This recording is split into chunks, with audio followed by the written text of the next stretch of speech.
What's going on, everybody, and welcome back to another episode of Using an Algorithm to Dictate a Player's Legacy. As always, I am your host, Zach Cronin, and today we are going to be looking at the projected current, active, future Hall of Famers, courtesy of Basketball Reference's Hall of Fame Probability Index. I've seen more than a couple of tweets about this very formula, and I wanted to talk about it because, well, I quite frankly have nothing else to talk about right now. And I think that this would be a fun thought exercise. I'm not going to come on here and shit all over and bash this methodology because, all things considered, I think that this is an okay formula that Basketball Reference has developed. I love Basketball Reference. I love the service that they provide. I am a StatHead subscriber, and I believe that the metrics that they come up with, the advanced metrics that they come up with, are very unique and provide a more in-depth analytical look at NBA players. Now, of course, all of these metrics are flawed to a certain degree. There is no such thing as a perfect variable, whether it's defensive box plus minus, whether it's win shares per 48 minutes. These are not rules. They are data points to interpret. And fortunately, when you look at these various data points, they all match up. And you can see, okay, obviously, LeBron is one of the greatest players of all time. Tim Duncan, one of the most impactful players of all time. The list goes on and on. There is, however, one critique I have of the formula that they're using. I will go ahead and get into it, but you will see, at least from what they present on their page and the essay that they have dedicated to this formula, I don't think that there are enough data points. And you will see this when we go through these players. Some guys are a little overvalued. There's one guy in particular that I feel is undervalued when it comes to this formula. I do, however, believe that overall, Basketball Reference does a very solid job of predicting guys who are not only locks for the Hall of Fame, but also guys who are 50-50, guys who are more than likely. And again, obviously, when we have these kinds of discussions, and now obviously, spoiler alert, like Draymond Green is going to be on there, Klay Thompson is going to be on there, their numbers alone don't guarantee them making it into the Hall of Fame. However, it is the additional context in which they played. And of course, for Klay Thompson, like, his three-point shooting is not accounted for in this. But before we go ahead and look into the list, I'm just going to read through a little bit of this for you. The way that Basketball Reference built the model, they describe as this. For the Hall of Fame problem, we tried to use as many predictor variables as we could. Player awards, sustained effectiveness as measured by appearances on leaderboards, and peak dominance measured by a player's peak win shares output all have explanatory value. Number of championships is a strong predictor as well, along with the player's height. Our player pool includes players who have played a minimum of 400 NBA games and were retired by the end of the 04-05 season, so that they've had several years to be considered. We excluded players that spent significant time in the ABA as well from the list of current Hall of Famers. We excluded players with fewer than 50 win shares. The reasoning here is that the media and likely voters are more attuned to this statistical output, however refined, than they were in the 1980s, which is true. That is also the natural progression of the sport. The numbers, at least the raw values and the per game averages, are a little skewed because of the various stylistic changes that have occurred over the last 40 years or so, where teams are trying to get more possessions, the impact of the three ball. We can, of course, mitigate this by looking at per 36 minutes and also per 100 possessions stats, so that way we get a more even, a more equal comparison. There are players that have been inducted in the past that aren't necessarily predictive of future inductions. Now, this is the methodology. Players receive points for appearing on leaderboards, receiving 10 points for leading the league in a category and 1 point for finishing 10th. This seems like a fair way to award credit for both gray and black ink. The eligible statistical categories include points, total rebounds, assists, minutes played, steals, and blocks. Excluding minutes, those are the 5 key numbers that pretty much everybody fixates on because those are the most impactful when you're looking at the numbers. The list of predictor variables is height, NBA championships, NBA leaderboard points, NBA peak win shares, and All-Star game selections. Keep in mind, that this exercise aims to predict who is likely to be inducted as a player. That is a key distinction, and that is what we are going to be focusing on. I take an issue with there not being all NBA consideration on this. There is also no all defensive consideration, and there are various other awards that are left out. MVP, Defensive Player of the Year. Those are really the only two, because like Rookie of the Year, fine, Most Improved, fine, but that's not going to make or break anybody's resume. Like if you look at someone like Giannis, you look at everything he's accomplished. Him receiving Most Improved is not making or breaking him getting into the Hall of Fame. That's my only critique with this methodology, especially being online and obviously with the explosion of social media. People now just have different discussions about legacies, about players' impacts. Maybe not so much when it comes to the GOAT debate, because that is still largely based on championships and playoff success. But the Hall of Fame, the NBA, the Basketball Hall of Fame, pardon me, is also very liberal in its inductions. But I do think that all NBA, all defense, MVP, Defensive Player of the Year, those should be accounted for. I don't know to what degree. I'm not a data scientist. I'm not a mathematician. I'm simply a guy online who likes to talk about the NBA. But as we're going to see here, when we go through the list, I think that this methodology is a fine baseline.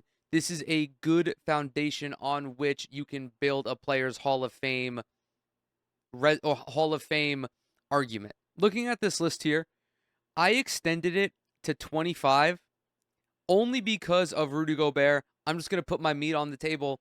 I think that Rudy Gobert is vastly underrated in this methodology. I also feel that Ben Wallace was vastly underrated in this methodology. His Hall of Fame probability was 45.3%. I guess that was actually correct when you consider how long it took for Ben Wallace to get into the Hall of Fame. But my opinion on that is, why was this guy not first ballot when he was objectively the most dominant player of a generation and one of the most decorated defenders of all time? I understand that his overall statistical output was not great, but you can't just ignore a four-time Defensive Player of the Year. You cannot have any more meritocracy than that.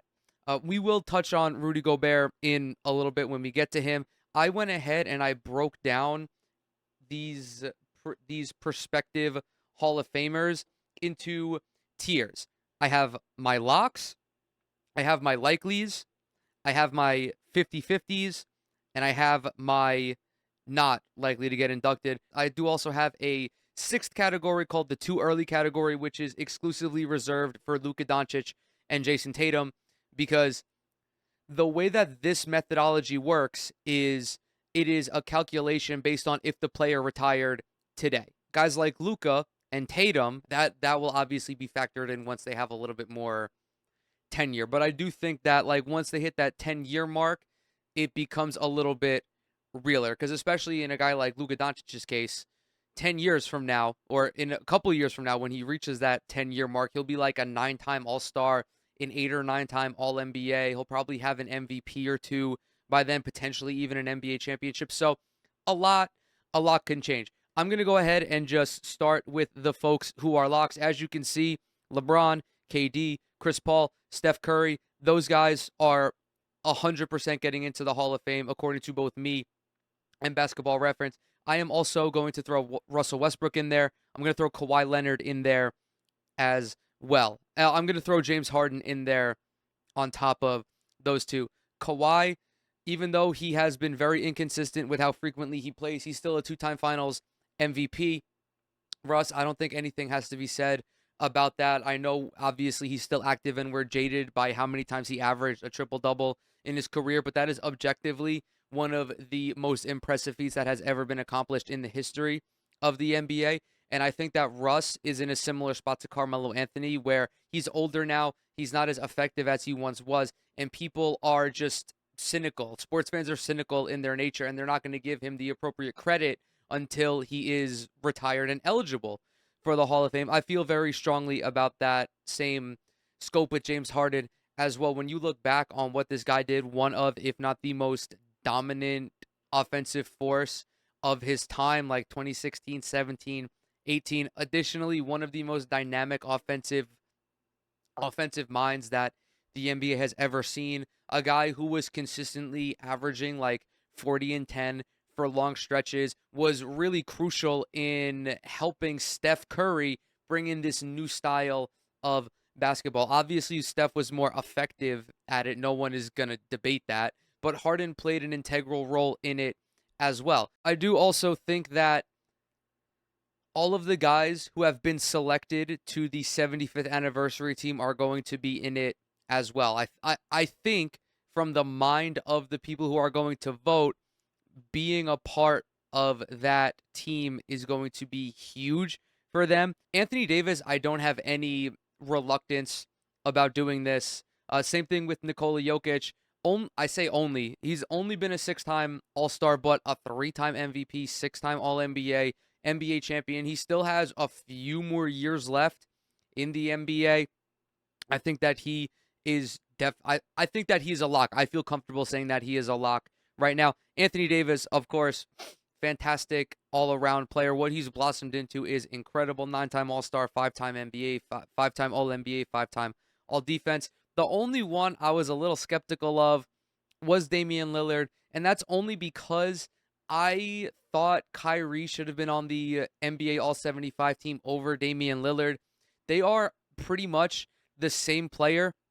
Their numbers do not deviate that frequently. The only discrepancy in the accolades is really the All-NBA selections, and of course, Kyrie playing at the most talent-dense position in the NBA, coupled with his injury woes, limited his eligibility for that. But they've both been 8-time All-Stars. Kyrie Irving, you also cannot discount what he did with the Cleveland Cavaliers when they won that 2016 title. He was just as integral to that run as LeBron James was. I don't want that to get lost in transition. I understand that people play politics. I understand that Kyrie is a little bit of a goofball, perhaps even a dipshit at some time, but you do not get into the Basketball Hall of Fame by being an esteemed intellectual. You get into the Basketball Hall of Fame by being a spectacular NBA player, and that is Kyrie. I think pretty comfortably that Kyrie is likely to get into the Basketball Hall of Fame, and that is going to kickstart my next category. I put Kai in this category. I put Dame in this category as well. If I were voting, like, if I'm looking at it this way, I think that there is a world in which Damian Lillard does not get selected. However, again, being a part of the 75th anniversary team, I think to the voters is enough for them on top of his accolades, on top of his career statistics, because in a time when there is so much talent at the point guard position, Damian Lillard has consistently been the second or third best point guard in the league. That's playing at a time when you have Russell Westbrook, who's a future Hall of Famer, when you have Steph Curry, who's a future Hall of Famer, when you have James Harden, who's a future Hall of Famer, when you have more recently a guy like Luka Doncic and Chris Paul. Like, it just goes on and on. So I think Damian Lillard, it's likely that he gets into the Hall of Fame. The next guy on here is Paul George. As you can see, according to this chart, there's about a 98% chance that PG gets into the Hall of Fame. I think that's a little high. I'm looking at this from 3 or 4 years out. If Paul George is able to stay healthy and he finishes his career in like 2028 or whatever the fuck it is, you're looking at a guy who scored 25,000 points for his career. He's been like a double-digit all-star by that point. Objectively, just a fantastic player, but I do think that he will have to earn it based on longevity. I don't know if his peak, it would sway voters either way. I do think he would get in eventually, maybe not the first time around, but the second, especially when you consider the context of him snapping his fucking leg like he was in a cartoon and then coming back and cementing himself as one of the premier forwards in the NBA. Also in this likely category, I have Rudy Gobert. I think Gobert, and it's really weird because I'm trying to look at this like not only from what I would do, but also from what I think the voters are going to do. And I saw what they did with Ben Wallace and how they disrespected his legacy. I think they are going to do the same with Rudy Gobert because people like to play politics. It's fucking silly. I understand that Rudy Gobert is cringe. Rudy Gobert is annoying. Rudy Gobert downplayed the initial COVID outbreak, but there is no denying the impact that this guy has had on the defensive end of the floor. 7-time all defensive team selection, 4 defensive player of the years. He's been all defense almost as many times as Draymond Green, and he's got double Draymond Green's defensive player of the year awards. Objectively, the most decorated interior defender of his generation. The fact that his likelihood of getting into the Hall of Fame is 26%, I think is criminally underrated. That is the one flaw I have with this methodology and why I think that there should be other variables incorporated. I think Rudy Gobert is a Hall of Fame level player. The issue with Gobert is that he's a one side of the floor player. He doesn't do enough on offense to offset the negatives that are building around him. I have next up on this list Klay Thompson and Draymond Green. I think that both of these guys are very likely to get in. I'm hesitant to put them on lock status because there are, of course, detractors in their game. You know, when we talk about annoying NBA players, Draymond Green is certainly very annoying himself. I'm not judging him based on that, but he can be a little bit of a pain in the ass sometimes. Regardless, that does not take away from the fact that he was arguably the best all-around defender of this generation, a guy who was on Kawhi Leonard's level, a guy who anchored one of the most frightening dynasties that this league has ever seen. He was a serviceable offensive player, especially early on in that Warriors dynasty. I think that Draymond Green is certainly a Hall of Famer. I don't know where he's at on this list. He's at 76%, 77%. I think that's okay. I do think it is highly likely that Draymond gets in. Same thing with Klay Thompson. He was huge in the Warriors dynasty. When you have a bunch of guys who are grouped together like that and they're all able to contribute to something, because again, this is a team sport, like, you are going to have a little bit of bias towards that, but it's also different, at least in terms of this Warriors dynasty, because like all of these guys are very individual in what they did to this dynasty. You have Steph, who was obviously the centerpiece. Draymond Green was the defensive anchor. Klay Thompson is the most lethal catch and shoot shooter the league has ever seen, one of the most voluminous shooters, one of the most efficient shooters that the NBA has ever seen. And the last person in this list is in this tier is Joel Embiid. I think that although Embiid is 30 and we don't know, he's still in the prime of his career. I think if he retired today, he's making it into the Hall of Fame. MVP, 7-time All-Star, 5-time All-NBA, is arguably the best center of his generation. Him and Nikola Jokic have gone back and forth in that regard. I do think it is up for debate, but more likely than it is not, or more probable than not, I suppose, because 7-time All-NBA or 5-time All-NBA is fine, It's only one fewer than Jokic. However, Jokic has 2 additional MVPs. And of course, you could argue that Embiid should have won one of those MVPs as well. And they're looking at 2 MVPs, and it drastically changes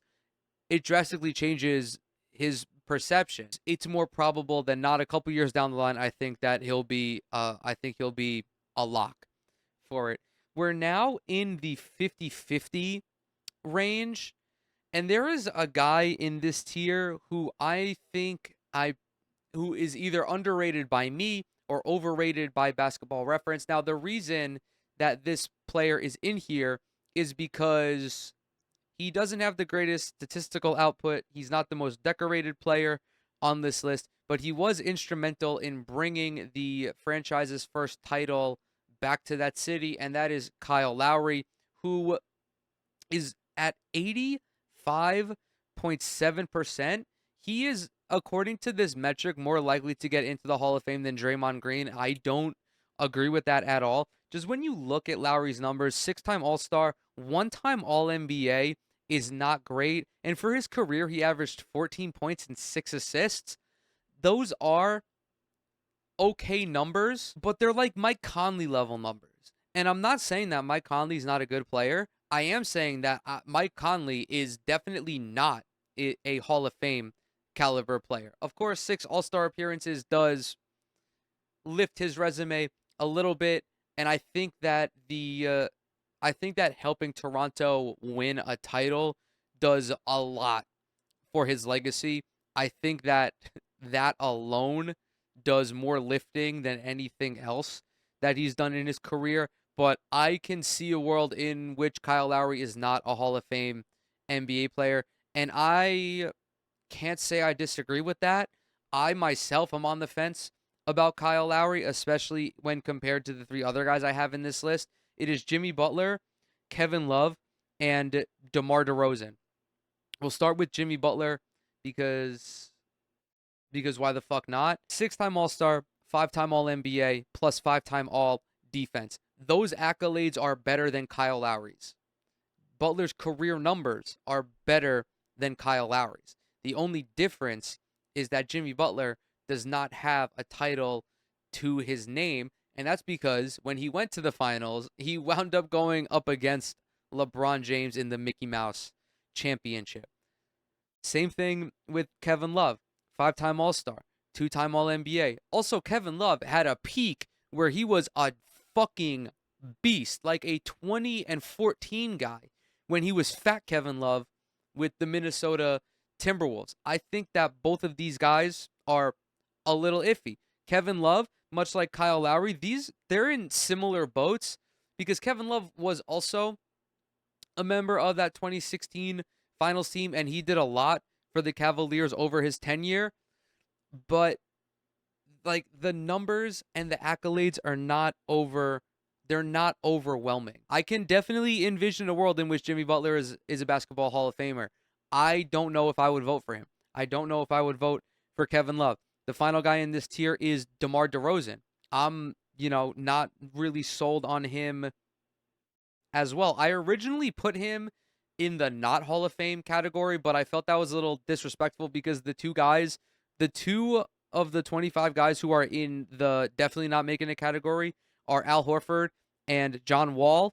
And yeah, those guys are just, they're not making it into the Hall of Fame. It sucks that John Wall is not because he had a dominant peak, and if he were able to extend that for a couple of years, I think he'd be definitely in like the 70 to 80s. I didn't want to lump DeMar in with them because there's a non-zero chance DeMar gets into the Hall of Fame. When you look at the longevity of his career, his body of work as like a more traditional scorer, the fact that he was able to accumulate like 25,000 points, whatever he's at for his career, I think, what is he at right now? He's top 40 all time in points scored. He's at about 24,000 for his career. Like if he plays a couple more years and he gets a little higher up on that scoring list, I think that does a lot for him. 6-time All-Star, 3-time All-NBA. In terms of Hall of Famers, those are just average. That is an average amount of All-Star selections. That is an average amount of All-NBA selections. You can, of course, argue that they're just playing in a talent-dense era. But can you argue that for every player at every position? The NBA is more talented now than it was 40 years ago, objectively.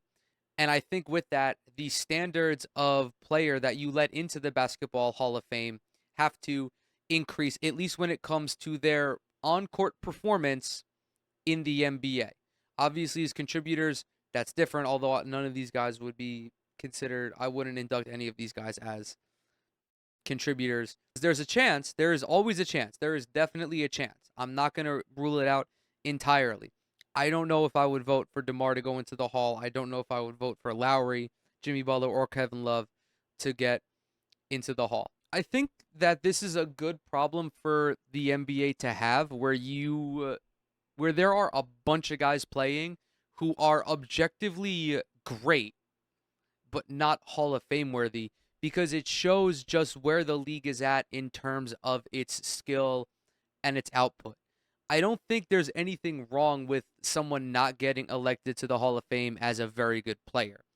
Because when you get to the Hall, when you're enshrined in Springfield, you are immortalized in the history of basketball as undeniably one of the greatest, most fantastic, most exceptional players to ever participate in this sport. And I think that it should be reserved for that. Of course, a lot can change.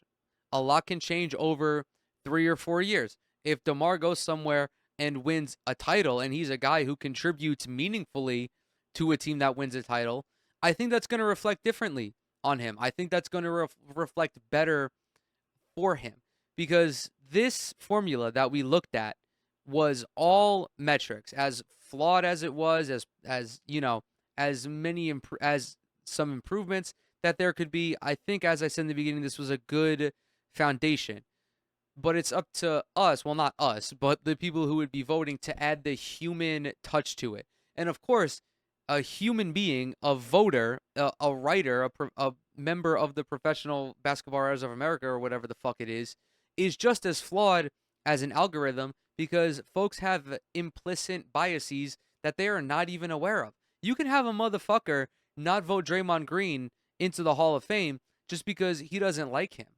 And I think that is also wrong. And I think that that is certainly an issue that will arise at some point with one of these guys that I just mentioned, whether it be Gobert, whether it be Embiid, whether it be Green. I don't want to get hung up on that. I want to talk about the basketball portion of this.